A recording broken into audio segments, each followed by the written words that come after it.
Hello friends, welcome to Riya horror zone. तो चलिए आज की कहानी की ओर। रात के 10 बज चुके थे और राजेश बस स्टॉप पर बस का इंतजार कर रहा था। अभी कुछ ही देर हुए होंगे कि तभी उसे अपने सामने एक कार आती हुई दिखी। ये देखकर राजेश ने तुरंत उस कार को रोका। वो कार एक लड़की चला रही थी। रात काफ़ी हो चुकी थी, इसीलिए राजेश ने उस लड़की से लिफ्ट मांग ली।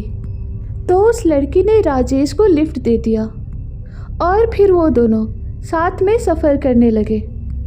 उसके बाद राजेश ने उस लड़की से उसका नाम पूछा तो उस लड़की ने कहा, मेरा नाम रिया है। इस पर राजेश ने कहा, मिस रिया, इतनी रात को आप कहाँ जा रही हो? तो रिया ने कहा, सुसाइड करने के लिए। ये सुनते ही राजेश ने कहा, आप अच्छा मजाक कर लेती हो।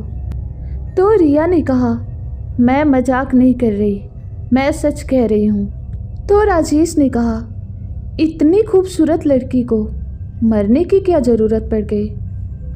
इस पर रिया ने कहा, मुझे प्यार में धोखा मिला है, इसीलिए मैं मरने जा रही हूँ। इस पर राजेश ने कहा, लेकिन इसका सॉल्यूशन मरना तो नहीं है ना रिया जी।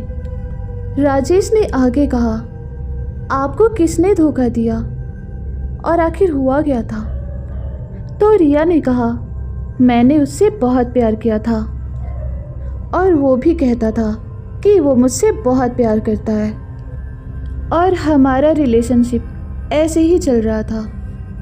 लेकिन जैसे ही मैंने शादी की बात की, वो कमीना पीछे हट गया और इसकी वजह से हमारा बहुत बड़ा झगड़ा हो गया और झगड़ा इतना बढ़ गया कि मुझे बहुत गुस्सा आ गया और गुस्से में मैंने उसे मार डाला।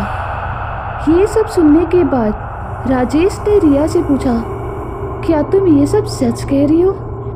तो रिया ने कहा, मैं कभी झूठ नहीं बोलती। तो राजेश ने कहा, फिर क्या हुआ?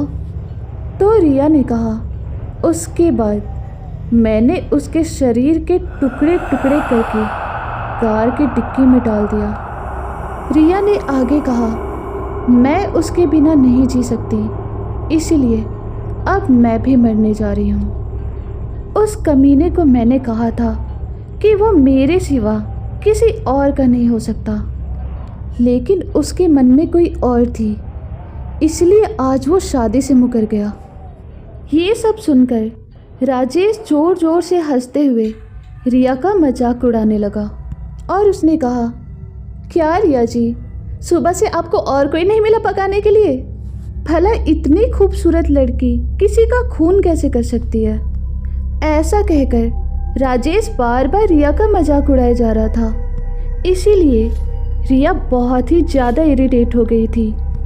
तो उसने तुरंत एक जंगल के रास्ते में गाड़ी रोक दी। इसके बाद रिया ने गाड़ी की डिक्की की चाबी राजेश को देते हुए कहा, जाओ जाकर खुद तसल्ली कर लो। इस पर राजेश ने कहा, क्या सच में वो डिक्की में है? इस पर रिया ने गुस्से से कहा, मैंने कहा जाओ। ये सुनकर राजेश बहुत डर गया और वो तुरंत कार से नीचे उतर गया।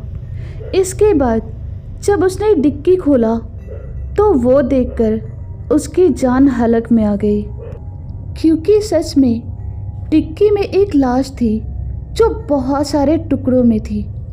उसके बाद राजेश डर के मारे जंगल में भाग गया और फिर वो एक बड़े से पेड़ के पास आकर रुक गया।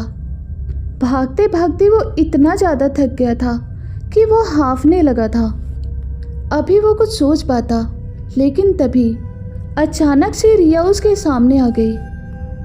पर राजेश इतना थक चुका था कि वो एक और कदम भी आगे नहीं बढ़ा सकता था, इसीलिए वो रिया से अपनी जान की भीख मांगने लगा और कहने लगा, प्लीज़ रिया जी, मुझे जाने दीजिए, मैं किसी से कुछ नहीं कहूँगा, कसम से सब कुछ भूल जाऊँगा।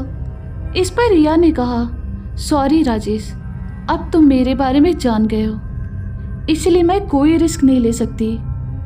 ऐसा कहने के बाद रिया ने राजेश का भी वही हाल किया जो उसने अपने बॉयफ्रेंड का किया था।